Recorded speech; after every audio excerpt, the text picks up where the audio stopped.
delighted to be here. My agenda is to be as much of a resource for you folks as I can be for the time that we have. It's always the most fun when I feel most used. So very happy to run me through the grinder and take advantage of what I might be able to share with you. Let me just start out by saying you all get things done. I was listening to the radio this morning. What, your stock price in the last, excuse me, this is about as cool as it gets in terms of getting things done. So why are you in here? Maybe it's the stress of opportunity. Do you know Wall Street was more stressed out in the 90s than it was after the recession? Because they were afraid the competition might be getting there at 3 o'clock in the morning instead of 4, so they just stayed. In a strange way, when you're in crisis, you get to relax because you don't have to think. That's really, I think, what GTD, the nerve that it hit, is what is the, as someone very actually elegantly called it, knowledge work athletics. What is the thinking that we need to do? Now, we all do it. We all sort of do it intuitively. What I've done is bring to more conscious awareness what the thinking process is that facilitates our ability to get things done. Quite simply, you need to know what done means and what doing looks like. But that is not in a Gmail.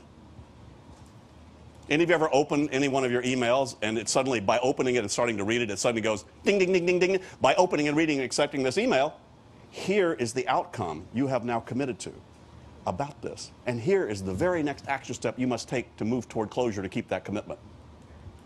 Any of you get emails like that? Be tough enough, even if that was all clear, you got a lot. But no, each one of those, inside of all of that, we all have to make those decisions. That's the thinking process that has to go on to determine meaning. A lot of what GTD was about was, wait a minute, what is it that we really need to clarify out there in order to be able to surf on top of this game instead of feel buried by it?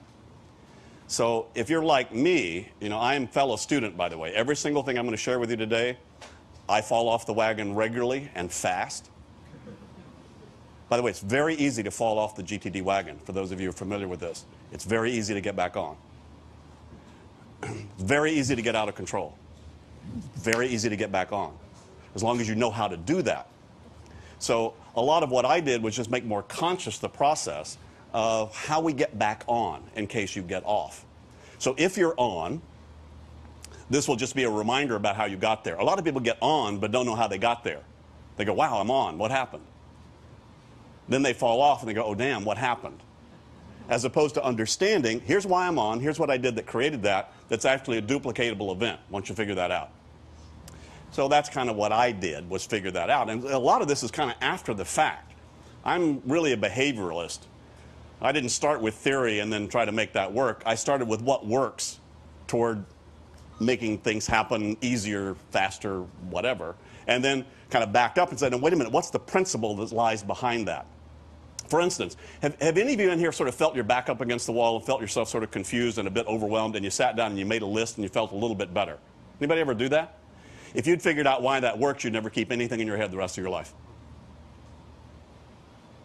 Just most people have to feel really bad before they do things that make them feel a little bit better. But if you actually figured out why that works, you'd realize your brain is not for holding commitments. It doesn't function very well that way. And that's why, writing it down, nothing changed out here, but something changed about how you're engaged with that by distributed cognition, as the scientists now call that.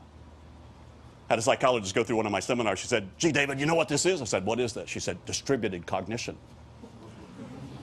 I went, you mean write it down? She said, well, that's another way to say it. Okay. Well, we laugh, but you've only seen the tip of the iceberg in terms of people understanding the value of getting things out of the psyche to be able to then negotiate with it in a much more objective, elevated level than to be in it. And I think we're still at the beginning of sort of testing out, exploring, and researching what those tools are that facilitate us freeing ourselves up for what the brain is really designed to do, which is intuitive, your intuition, your intelligence. No system can do that. Now, you engineers are saying, I want to find a better way to automate GTD. So, fabulous. I don't care how much of an AI expert you are, how much of a macro freak in your software you are, you're not going to write a program that when you run it, it says, call Fred. You might, but you're going to go, no, I'd rather have a beer. So systems can't tell you anything to do. They can, but you're not going to be able to trust it to tell you what to do. What a system can do is move you from hope to trust in those choices. And that's really what GTD was. That was the promise of what this was all about. Basically, as Renee, and thanks, Renee, for the introduction, Renee sort of gave you, she said, David, what do you want to talk about? I said, well, here's kind of my topic du jour. First of all, I'd like to frame GTD as the martial art it really is. It's the martial art of work and life, essentially, and the logic of that. So I'm going to walk you through the logic about why this stuff works when you work it. And then, ultimately, why it solves the two aspects, or it facilitates your ability to enhance the two aspects of essentially managing yourself. Control and perspective, by the way. Those are the two. We'll talk about those, kind of the matrix. When you overlay those against each other, you'll see that, and they need very different things to do. There are different things to do that get you in control and different things to do that give you perspective. They're not the same animal. Talk about why the models that I sort of synthesized and pulled together facilitate control and perspective. And as you're going to see, folks, come on, and some of you who've intersected, how many of you have intersected with GTD to some degree? You've either read the book or been to a seminar or something like that. Okay. By the way, if you haven't, that's not a prerequisite. If you have, this will be a reminder of what you probably saw but didn't quite see yet. I need reminders of this regularly. It seems to be this onion I can keep peeling deeper and deeper, and we'll see more aspects of it. But I'll share with you the two very simple models that we facilitate. Now, each one of those, you can drill into it in quite a bit of sophistication and detail. So happy to, range further into that detail if we have the time to do that. And I certainly, I don't want to spend too much time just sort of talking at you. I do want to open it up and dialogue with you, because trust me, there are as many different applications and implications of this material as there are people sitting in this room. GTD, a lot of people have called this life-changing in terms of truly how they changed, how they just dealt with getting up in the morning and dealing with work and life. And a lot of people just like the tips and tricks. Usually the younger you are, the more you're interested in the tips or tricks. Life changing my life, fine. Come on, I'm too busy to be worried about improving my life. But as you kind of say, yeah, but now as you sort of get up and start to have kids and want to play golf and want to do some other things, oftentimes, wait a minute, there is a whole different approach here that can facilitate my ability to keep a lot more plates spinning at a lot more sophisticated level without upping the stress level. And when that starts to be of importance to you, that's where the heat's, that's where you start to see the value of these models. For instance, I doubt if many of you need to understand gravity or automobiles any better than you currently do. You can probably make it through the rest of your life real cool without understanding those gravity or cars any better than you do, unless you're hired as a formula racer. Then you damn well better understand cars and gravity better than the average bear. So the same is true with work. You don't need to understand the martial art of work if the heat ain't on. But if you jump yourself into or throw yourself into places and opportunities that will challenge you to the edge, that's when the elegance of the martial art and the moves and understanding that and seeing how they work and making more conscious can make a big difference. That's what we've seen with these models. And I'll talk a little bit about the GTD phenomenon. I'm as much bemused by it as many other people are. I just said at some point, it took me 25 years to figure out what I'd figured out. Because I thought everybody had figured this out before me. I was trying to catch up with the rest of the world that I thought had already done this. Then one day I looked around and went, nobody else has done this. What happened? So my game was just to sort of write the book, create a website, throw this out there, put my spin on this, and see who saluted. I was willing to take this as small as it wanted to be or as big as the world wanted it. Well, the world keeps saying, gee, this is cool, we want more. So now I figured I was going to take the next 25 years to figure out how to educate the world, or at least give them the tools to facilitate the implementation of this. And I don't consider myself really an expert at that yet at all. So you can help us, and you are, by the way. By the way, I understand the purpose of this company is basically to provide, to create, essentially make information accessible to everybody on the planet, right? All the information that there is. So the information overload people are in deep trouble, right? And people say, information overload, what about information? It's not information overload. If information overload was the issue, you'd walk into a library and die, right? I mean, first time you surf the web, you just blow up. Actually, the first time you walk through nature, you'd blow up. That's why nature is so relaxing, is because of the infinite variety of information that it feeds your brain. Actually, you go weird when you get in a room with no information. It's called sensory deprivation. So the truth is your brain actually relaxes with the more horizons that it can range in that will map to the sophistication of whatever that computer is in there. Interestingly enough. But it's not information overload, it's potential meaning overload. Potential meaning. Each one of those emails you're getting has potentially a snake or a berry or something inside it, but it's not evident when you first see that email. That's the problem. So you start to add all the potential meaning. What if you walked into nature and anything could eat you, bite you? You know, it's like, God, that would be like, I'm not going out there. So let's talk about the martial art. I want to give you an idea of the martial art. And I did have a background in karate, so it actually was interesting to find the analogy. It seemed to hold very well with work. Work is an art. I'll be bold enough to tell you GTD described the art of work. Most people just work. They don't realize what the art of that work process is. By the way, I use work in a very universal sense. Anything you want to get done that ain't done yet, that's work. You know, so buy a company or buy a dog. They're both work. Trust me. So work's not a pejorative to me. I also don't even have a distinction between life and work.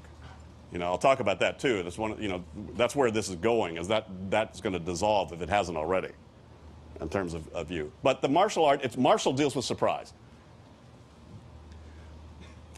Martial deals with surprise. I mean, not that the other art forms, you're not also dealing with surprise in some interesting way, but martial says you could be walking down a dark alley and 4 people jump you don't expect. So your training in the martial art will then reflect how good you are with surprise and allocation of energy and surprise. As for my experience, a lot of your competitive edge is your ability to deal with surprise, personally and organizationally. The organizations that can't deal with the stuff that wasn't expected are not around or look very different than they did before. So it is a martial art. Now, there is an image in the martial arts that I use, I refer to a good bit, mind like water. Grasshopper, mind like water. What does that mean? Well, throw something into a pond. How does the water respond to input? Totally appropriate. You throw in a pebble, it does pebble response. Real simple. Back to calm and balance again, ready for the next input, right? Throw in a boulder, what does it do? Boulderness. It doesn't do pebbleness, it does boulderness perfectly. Back to calm and balanced again, ready for the next input. The water's not confused to how to deal with stuff. Also, the water's not tensing up before the rock hits it. It's not going, oh damn, here comes a rock. It just goes, rock. What does that have to do with anything? Well, I don't know if you're aware of it, but the power in a karate punch comes from speed, not muscle. But if you're distracted, hung up, and not fully present and available, you are not totally relaxed. You're not totally relaxed, you lose speed. So a simple definition, if you will, about mind like water, and see if you can translate this into your professional world or just into your world. Perfectly appropriate response to and engagement with whatever's present. But let me ask you, and you don't need to raise your hand, just internally answer this question. Have you ever taken one meeting to the next? Ever taken home to work, work to home? It's probably because you then are not fully available to that new thing with your full resources. There's some part of you that's, you know, if I could see psychically, I can't, but if I could, most people would look like Pigpen. You know, the cartoon character with this cloud of stuff spinning around them. You know, that's been going on that is potentially clouding their ability to see, their ability to respond to the next thing, new thing, appropriately, with all their resources at hand. And I will suggest that your ability to generate power, whatever that means to you, but essentially your ability to be effective in any way, shape, or form has an awful lot to do with your ability to concentrate. It's just physics. You concentrate electricity, it gets more powerful. You concentrate. So there's a sense of concentration. However, your ability to concentrate is directly proportional to your ability to eliminate distraction. Any of you ever been distracted, by the way? Yeah. What did that do to your productivity, by the way? Now, who distracts you more than anybody? Oh, come on, you ever been in a room? Yeah, they're going, he, her. Oh, come on. Any of you ever been in a room by yourself and got distracted? Who did that? Who did that? What? Who turned on solitaire to this computer? Who did that? Got to finish. Right. However, where do your distractions come from? Sure, a loud noise could distract you, but I guarantee you if you were trying to save a baby under a car, you wouldn't hear that noise.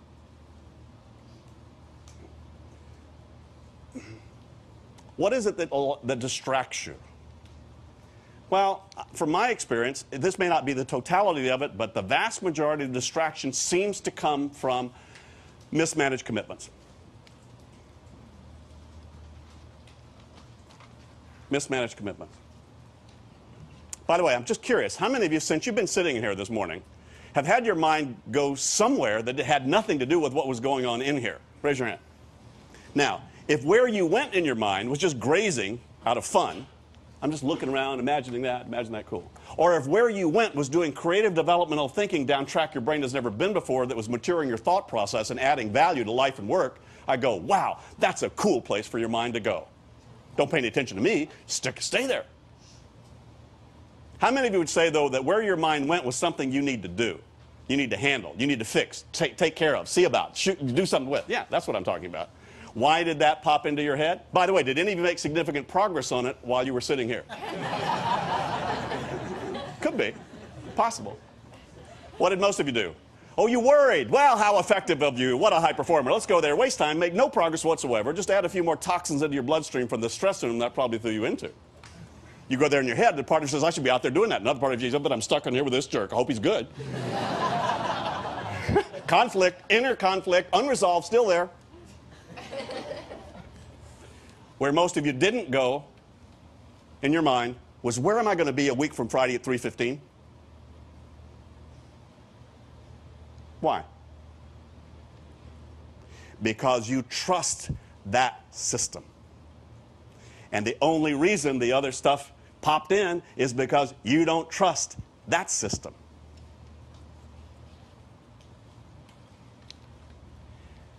The problem is, you gave that system, all of that other stuff, your mind the job of managing all of that.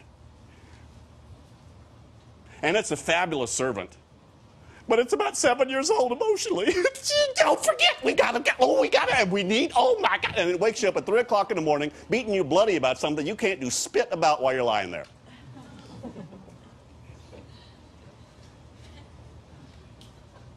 Have any of you yet to discover your mind doesn't have one? If your brain had a brain, it would only remind you of things when you could do something about them. Oh, come on, let's check this one out.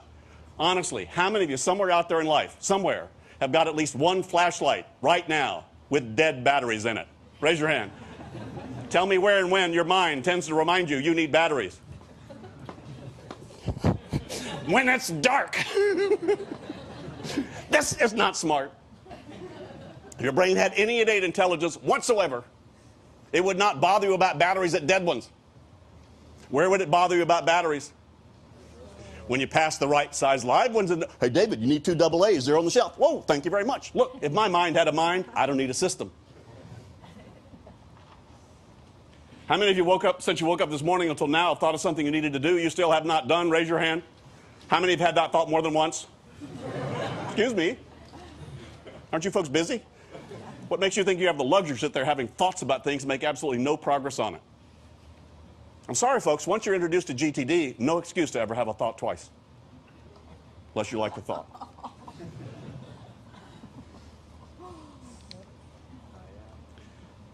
But guess what, folks? Your mind does a crappy job, but it can't give it up until it absolutely knows there's a better system. And you can fool me. You can't fool yourself. It absolutely knows whether you're going to look at the right place and that you have the right stuff in the place you'll look. And if it doesn't trust that's true, it's still got it. Can't let it go. Cannot let it go. The problem is, your mind, that part of your mind that's hanging on to this stuff, it's that place we call psychic RAM. You know, it's that short-term memory spot, which the study in 1959 showed how much you could hold, data you could hold in there and still function with that appropriately. About 7 things, plus or minus 2. If you're really good, you can handle 9. But as soon as you try to keep track of a 10th one, something just got screwed. It doesn't do that very well. So the point is, it can't let go of the job, and it's still now trying to do all that, and it can't let it go. It can't, and it has no sense of past or future in there. That's the weird part of it. If you really catch that, that means as soon as you give you two things to do that you can't finish when you think of them, and you're using your brain for your system, you created instant failure and stress because you can't do them both at the same time, or there's a part of you psychologically that's trying to. Now, this is a working hypothesis. I just would challenge you to go prove this right or wrong yourself to see if that works. And what happens is there's usually an inverse proportion between the amount something is on your mind and the amount it's getting done. So you can pretty much bet that if something's bugging you, it's hung up and you're the bottleneck. Because the reason it's going to be bugging you is usually because there's decisions about what that thing specifically means to you and what you need to do about it that you haven't made yet. Or even if you've made those decisions, you haven't parked the answers to that question in some trusted place you think you'll look at the right time and place. Because those are the critical things to do to get it off your mind. By the way, you don't have to like your life to get it off your mind. You don't have to like where you're going to be a week from Friday at 3:15 to get that off your mind. You folks understand? The only reason it's on your mind is because it's trying to be your system. It just doesn't do it very well. And the strange thing about this is if you don't, it's actually not strange, it's actually pretty common sense when you think about it. If you don't give appropriate attention to what has your attention, it'll start to take more of your attention than it deserves.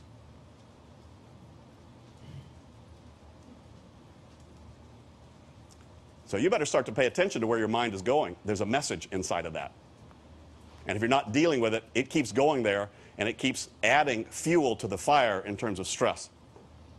If you don't handle that. That's one of the reasons that the old models haven't worked, is because they didn't start with that reality. They tried to start with some reality that didn't map to what was really going on inside of your psyche. And that's where I started. Now, if you really want to get things off your mind, and by the way, it's possible to be buried and have nothing on your mind. Well, I'm modeling that for you. Maybe that's evident. There's much going on up here. Well, this is going on, not that. Could it be? Yeah, I'm buried, got tons of stuff. Important, big things. I mean, you're lovely folks, but you're still one small operational detail in my life. I'm an extra in your play, too. But you wouldn't want my mind going where yours are in here. So, in order to get things off your mind, it's not, you don't do it by stacking it up, meditating about it, or drinking about it. I mean, those have other purposes. But if you really want to clear your head, you need to make sure you have captured, clarified, and organized all of your commitments at every horizon you've made those commitments. And you also have to trust that you will engage consciously with those commitments at the appropriate time and place. That's simple.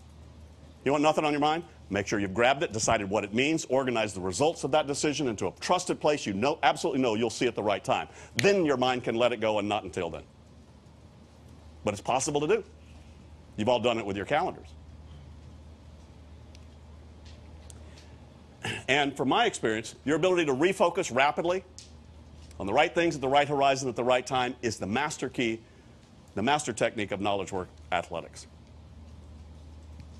As you get more sophisticated and take on more ambiguous, strange, and more plates spinning in the air, your ability to know, 3:15, what's the thing I need to focus on at what level right now?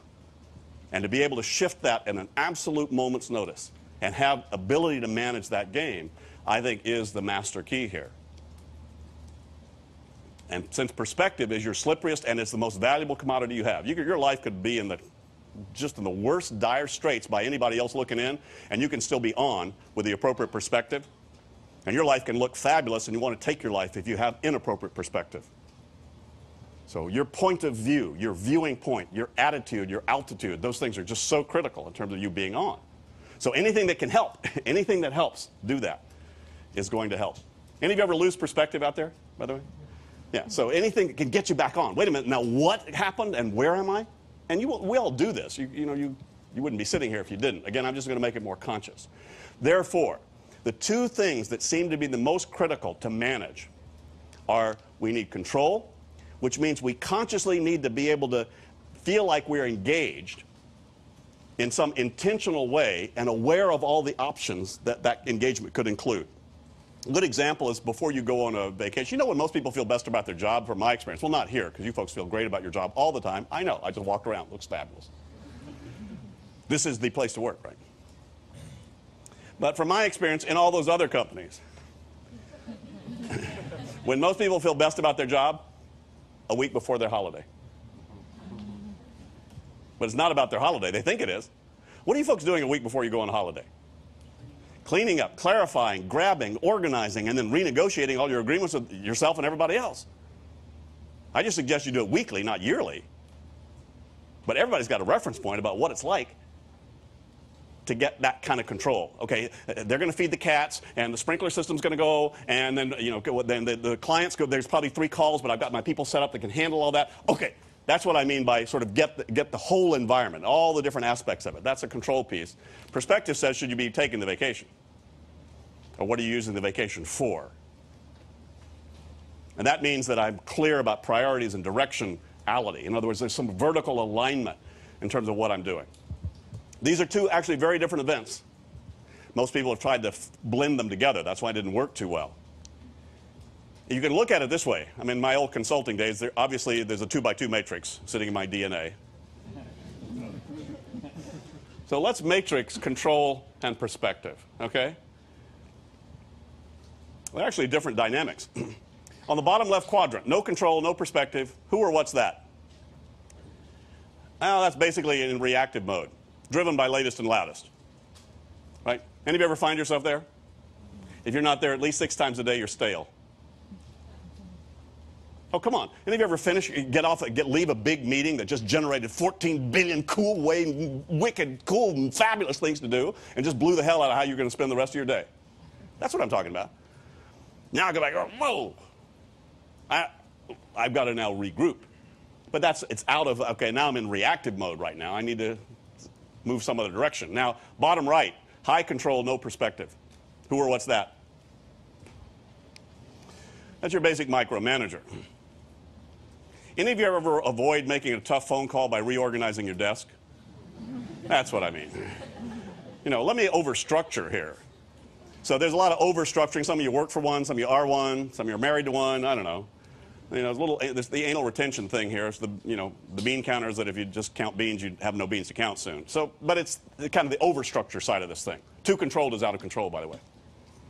As a matter of fact, if I were sparring with you in karate, I'd love for you to become a micromanager. I'm going to get you upset. I'm going to get you focused on some tiny little thing, because then I can control you. If I can get you upset, I can get you to be overreactive. You know, I can control you, and your kids know that. So does your dog. So anyway, so overstructure. There's too much structure, lack of flexibility. I'm trying to nail it down. I'm trying to control it out of a sense of insecurity, and there's too much structure on it.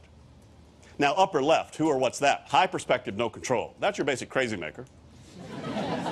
Here's an idea. Oh, here's another thing we can do. Oh, and one more. Let's do that. Oh, and here's another one. Absolutely no consciousness of constraints or resources.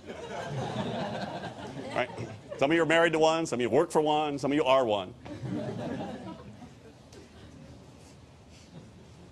One of the reasons a lot of people don't want to take a GTD class is because they're crazy makers that don't want to be a micromanager. They think this is about getting organized. Ooh, don't fence me in. Dude, look at all those lists. Ooh. Because they're afraid of that. Understand? I wouldn't want it either. There is an upper right quadrant, folks. Who or what's that? Master and Commander. Should get Russell Crowe as our spokesperson, don't you think? They're eye on the prize, but they'll clean a toilet if required. They can shift their horizon absolutely where it needs to be. Come on, any of you ever work for a boss, you haven't seen him for 2 weeks, and they walk in one day and walk over to the one thing that screwed up?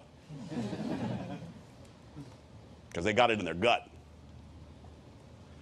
Somehow that ability to walk that interesting line between structure and freedom, staying where I want to go to be able to get there most elegantly. So how could I make sure? And come on, we fall off this. I do. I fall off regularly. Regularly, come on. Many times I find myself here. Many times I find myself here. Many times I find myself here because I was here and here. No, really. But the trick is, do you know how to recognize that you fell out and to bootstrap yourself back up to there? How do you do that? Well, that's why we created and we found these two models. One is just mastering workflow. That's usually the first thing people get when they get with GTD, is a way to get some sanity out of all this stuff. And how do I recognize the best practice about how to think, organize, clarify that stuff quick, fast, complete, without too much structure, but just enough so that I can know where things are in their place and I'm not losing anything. So that's the workflow piece, and there are 5 stages to that, which I'll go over briefly. And then the perspective piece says, okay, I need now to shift the horizons, and I need to be able to look at some other different levels of my work and commitment to make sure that those are clear.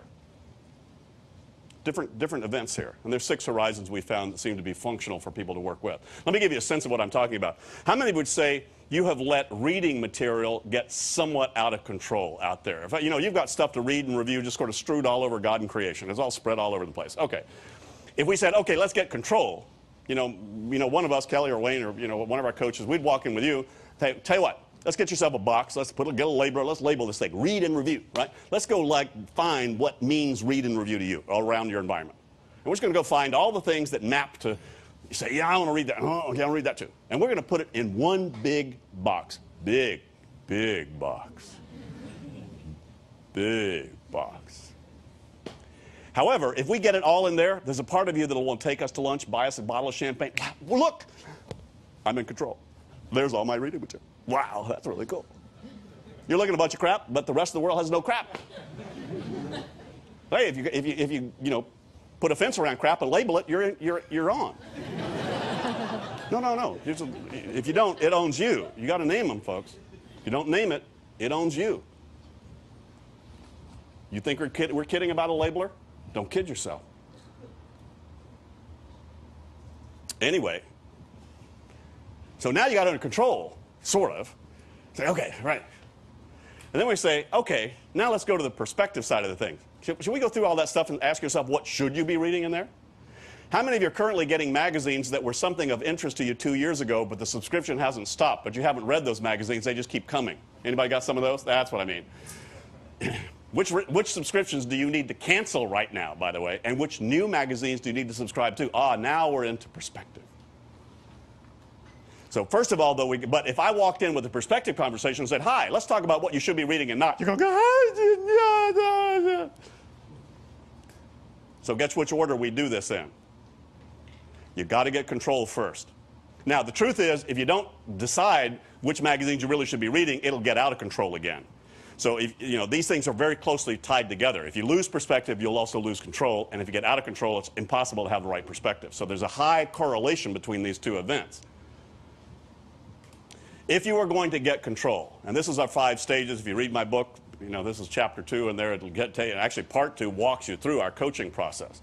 First thing you got to do is you have to collect anything that has potential meaning to you. That means, you need to grab all the would, could, should, need tos, might want us. That'd be cool. Oh, yeah, might want us. Anything that has life to it longer than the thought itself. Anything that doesn't belong permanently on your desk and in your desk represents something that needs to be done or changed or done something about. We grab all those things. So the first thing we do is just physically collect the environment, stuff that you still need to decide meaning about. If I go back to your desk right now, we'd look through your workstation. Anything that's not supplies, reference material, decoration, or equipment represents some commitment you've made to make something different, because those are the only 4 things that belong where they are, the way they are. Everything else is in process. So we want to grab all the in-process stuff. Most people have no idea how many commitments they've made. And our first process is actually to start to identify what all of those are. Guess how long it takes us, typically, for the mid to senior level professionals that we coach with this material? Guess how long it takes just to have them, oh yeah, that reminds me. Guess how long it takes to get the complete dump out of their head? 1 to 6 hours. Had to take 16 hours for a guy one time. Finally, I just told him, yeah, you get the idea. A lot of stuff out there. Now, once you gather it all together, that's one thing. But then the next thing you got to do is you got to then clarify what those things mean. See, all kinds of people make all kinds of lists, but they don't clarify what they need to do about what's on that list. And unless you do that, that list will actually create a lot more fatigue. Most people don't want to look in their planners or their lists or their email because there's decisions about actions they have not made about it, and all it does is remind them that there are decisions they haven't made and how tired they are because they don't have the energy to think and decide. Most people's existential experience with their planners and their organizing tools is fatigue, simply because they don't clarify what's in there. You have anything that looks like a to-do list? 99% of every to-do list I've ever seen when I sat down to work with somebody is nothing but an incomplete list of still very unclear stuff. And by the way, every single email, every single thing in any one of your categories or your folders is either attracting or repulsing you psychologically every time you look at it. Sorry, there's no neutral territory. You're going, ooh, when can I mark that off? Ah, get out of my face! Because they're still thinking about you. I haven't finished yet. Now, I'm not talking about any of you, but people you know. Once you process it, oh, that email, I got to call Bill about that thing. Okay, now you've collected something, you've now processed it, call Bill, but if you don't call Bill right then, you better organize a reminder to call Bill, otherwise it crawls back up into your head again. And you better organize it in some place you trust you'll see at the right time when you have time and a phone. If you don't, your brain's still reminding you that you need to call Bill. Which then you must review all of that stuff. Once you've done that, you need to keep it alive and keep it current. You need to be using the system to keep your brain relaxed. See, I need to constantly be checking in with my system so I trust that it's current. Otherwise, my mind has to take that job back. I want my mind to be free, to be fully here, not there. But in order to do that, I have to care and feed the system. I have to keep coming back to it. I have to keep reviewing. I have to keep looking at the right thing at the right time. Then I engage. Then I make choices about what to do. So that's really how it is. But each one of these stages has its own best and its own worst practices. And we can drill into that in more detail if you guys want to hang around the next hour in terms of what that's about. Well, just get my book. There's a sleazy sales pitch if you want. But well, I wrote it because nobody really written a manual about this stuff in that level of detail about it. And then, of course, the horizons of focus, we've identified at least 6 in there that you probably need to make sure these conversations are mature if you want to trust your priorities and trust your directions about all these things. You need to know what the ultimate intentionality is. Why are you on the planet? How are you doing? What are your core values? What's really, really, really important to you? But even if you have that clear, you better get clear about what the vision of you think that purpose being fulfilled out there. By the way, I could be talking about your department or your company or your relationship. This iterates to anything. But if you look at it from you personally, what's the vision? That's the long-term thing. Okay, well, to fulfill that purpose, here's, it's one of the reasons you folks are at Google is there's some vision you've had about what you want to be doing and a little bit longer term in terms of career and lifestyle, for which this is probably a part of that. But then you need to bring that down to, 12 to 18 to 24 months. Okay, yeah, but in order to make that vision happen, here's where I want to be, here's what I want my job to do, here's what I want to accomplish over the next period of time, and that would be goals and objectives when you tend to look at it that way. And then you'll notice at 20,000 feet, you've got about 10 to 15 areas of focus and responsibility. Any of you find taking care of your body might be useful for your professional goals? A lot of you, too, I'm older than a lot of your parents, so you wait till you get to 62 and you discover you're not immortal. Any of you have any body projects or should? I always have something I'm fixing, taking out, putting in, I don't know, something going on. Relationships, spiritual life, service, a sense of creative expression. These are the areas of responsibility. In your job, staff development, what are the 4, 5, 6 things you really need to be doing and maintaining? Sometimes you can spend a whole day just at 20,000 feet because that's where maintenance is. Keep the engine going. I need to maintain relationships. I need to maintain my house. I need to make sure the cat's fed and my 401k is appropriately invested. Stuff like that. All of which, by the way, will generate between 30 and 100 projects. Our definition of project is just something you want to finish. You can't finish. That it's going to take more than one step to finish. You can finish within a few months. And most of you have 40, 50, 60, 70 of those if you include all your personal, which then comes down to about 150 to 220 next actions right now if you were to actually clarify your agreements and commitments with yourself at all these different levels appropriately. When we tend to coach people, by the way, we'll walk people through this, but guess which way we go? Do we go bottom up or top down? Bottom up. You go top down, nobody's home. If I ask any of you to write down top of mind right now, the top 3 things on your mind, very few of you would write fulfill destiny as human spirit on planet. What you're going to write is cat food. That's right. So if I want to work with you, we're going to start with cat food. At some point, you'll realize you have a cat because it fits into your vision, which is fulfilling your life purpose and, whatever. But we got to start with cat food. In 2 days of coaching intensely with people, we barely get up to 10,000 feet. We might get up to 20,000, might get to 30, because there is so much stuff down at that level that has got people out of control. They can't think at 40,000 feet yet. But that doesn't mean those are not conversations to have. It just means you didn't get to them yet. And we need to make sure you've got implementation and deck clearing capability first, because otherwise you'll resist taking on bigger stuff because you'll know you couldn't handle it if you did. The old models, why they don't work. They only dealt with one aspect. They either dealt with perspective or control, but they didn't tie them together. They also weren't complete. Hi, just organize the important things. Right. And then cat food will take half your day because of forgetting it and then having to go back. So a lot of times they tried to start top down and they didn't get all the way down, so it was incomplete. Or they said it's okay to only have a few of your phone calls on your calls list. Excuse me, as soon as you have anything left in your mind, you don't trust your system. If you don't trust your system, it's not worth the energy to put stuff into it because it's not giving you the payoff. You folks who've only got half of your stuff in terms of your commitments into Gmail and into however you're organizing that, sorry, it's just more work than it's worth. Do it all. Change the game. Totally changes the game. But you don't have a system until you do.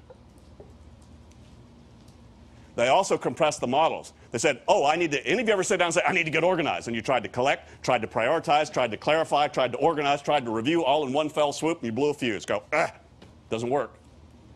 So we've taken this down to as close to the zeros and ones as we could possibly get them in terms of you cannot get it any closer to just the simplest things to do. But you've got to collect. That's different than processing what you collect, which is different than organizing what you've processed, which is different than reviewing it all, which is different than making choices. Those are very different behaviors with different tools and different best practices. And we can't compress it any more than that. And everybody's tried to do that. Also, people have tried to compress the horizons. So let's talk priorities. You were right. Is that Google's strategic plan or yours? How about health and vitality? Where does that fit? You understand that people go, let's do part of it. And that won't work. If you try to compress priorities into anything less than at least these 6 different horizons, probably not going to get it all. Disconnected from reality, people want to deal with the vision of their life, and they got 3,000 emails blowing up on their desk.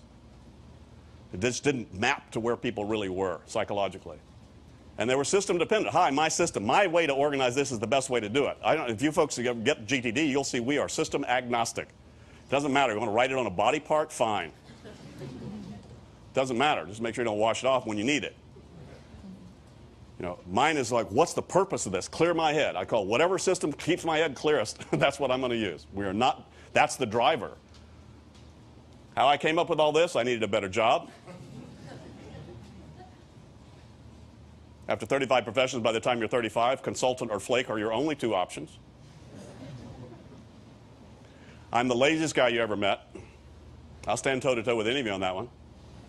I'm so lazy, I've set up a system so I only have to have a thought once. Somehow, I'm enthralled with efficient process. I thought everybody was. I wake up thinking, how much easier can I get done what I got to get done? I thought everybody thought that way. Apparently not. I value clear space. I discovered that, especially in the martial arts. A lot of that's about how do you clear the space, wherever that is. But a clear space is a much easier place to operate from. There's a surprise coming toward me right now I can't see. So when I'm not doing anything else, my email's at 0, folks. If I'm cleaning backlog because there's a surprise coming toward me. You think it's easier to deal with surprise when you got 3,000 unprocessed emails or when you're at 0? You tell me. And by the way, it takes a lot less psychic energy to maintain at 0 than it does to maintain at 3,000. And if the good fairy, by the way, showed up and disappeared all your Gmails right now, you're at 0 and in, within 10 days, you'd all have exactly the number you have. Because it has nothing to do with your volume. It has to do with your comfort zone of how many unprocessed things you will tolerate. Mine is 0. It's never at 0. There's always stuff coming in. But it's a lot easier to maintain at 0, and it's a lot easier to deal with surprise. Whole lot easier. With or go SGTD? I don't know. That's why you'll see question marks here. It's starting to become a standard. We are actually getting calls and emails. Could you tell us a GTD compliant company that I can go to now? I'm sick and tired of where I work. It's the truth. It's starting to become. General Mills has now used this, S.C. Johnson now, these folks who are very much into the life balance stuff, and they really want to put their money where their mouth is about that. It's starting to become a standard. Call if you don't think this way, you don't start meetings without going, what are you trying to accomplish? You don't end discussions without going, what's the next step, yours or mine? And people are writing things down. It's not uncool. The world is coming at us. Just this, our kids need to know this. No kidding. So that's been on our someday maybe list, but it's warming up to be able to get to that.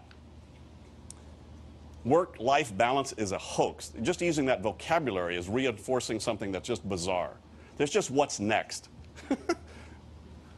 And it's CAT or software or strategic plan. It's just that. And we've got to start to understand that's what the game is. And you folks seem to be doing that as a culture here. You kind of get that. You walk around, you sort of get that idea. Accepted, assumed practice. You know, at some point, hopefully, perhaps, our whole company will dissolve because everybody just does this. I don't know. We'll see. Looks like I just walk around and look at Invest because I figure we got job security for a while.